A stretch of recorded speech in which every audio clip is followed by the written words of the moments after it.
My name is Kristen, and I'm a bartender at Rev Nats. We are located in Portland, Oregon. We are one of the first cideries to have come up in Portland. I have been working here for about 6 months, but have been affiliated with Nat for the last 5 years. My sister's boyfriend worked in production for 5 of those years, so was there in the beginning with Nat when he came up with his creation. So tell me a little bit about what the philosophy is. Nat's answer is pretty simple. What he wants to do is he wants to change people's ideas about cider. He wants to change the cider world. He always says that it's not about the money, it's about changing cider. It's pretty simple. Nat is a very passionate human being and takes things like very seriously, and cider has been something that he's taken very seriously for the last 10 years, and this is his creation, and he just wants people to enjoy cider in a different way than I feel like people in the United States have typically enjoyed it. So The cider house here is very much a front end experience to having drinks, and then you've got the back end that you're doing all the work at.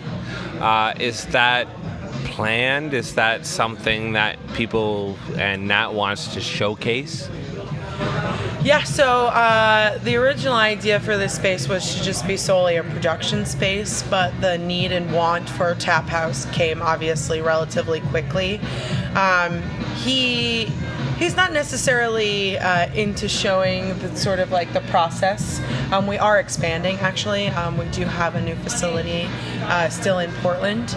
And what's cool about this particular spot is that this spot is going to become the real hub of creativity once that happens.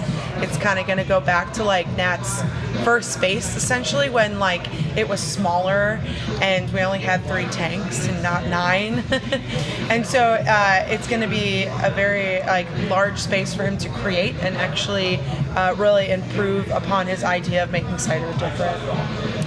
So Portland's a very unique city, and I have a feeling a lot of Portland is here. Mm-hmm. Can you speak to that? Sure. I mean, Nat's reputation is the king of cider, essentially. It's pretty widely known. He started Cider Week many years ago, and we had only a couple cideries at that time. It was only a day, now it's an entire week. I think that this is definitely the hub. When people learn about cider, they gravitate towards Rev Nats because it's something very different. And it's always changing, and I think that's what really grabs people's attention. So you have a whole bunch on tap available. What's been the flavor of 2018 for the summer? Ooh, so we right now still have our end of summer seasonal, our Holy Watermelon. That guy has sort of been the hit, but I would have to say that our spicy tapache is really what's taken everybody off this year. It's a barrel-aged tapache with ghost chilies added to it, and tapache is a mixture. It's a sort of like a liqueur, and so with that, it pumps the ABV up pretty high, and so it makes it like a pretty nice spicy drink. And I think everybody has sort of been smitten with that one. And any plans for something unique in the next little while that you can disclose? We still have 2 months left in the year. We still have a bunch of releases in our tent show club to be released. We just came out with our quad passion. Our passion is passion fruit, coconut, and vanilla. And what he did was he went and he quadrupled the passion and doubled the coconut to make a very sour but yet sweet drink. And he added a vanilla bean stalk in it to add tons of flavor to it, so it's super fun. And then right now we're just working on our Abbey Spice, which is our winter seasonal. We just had our release party on Friday. So there'll be a lot of fun stuff with the Abbey Spice and the winter ciders.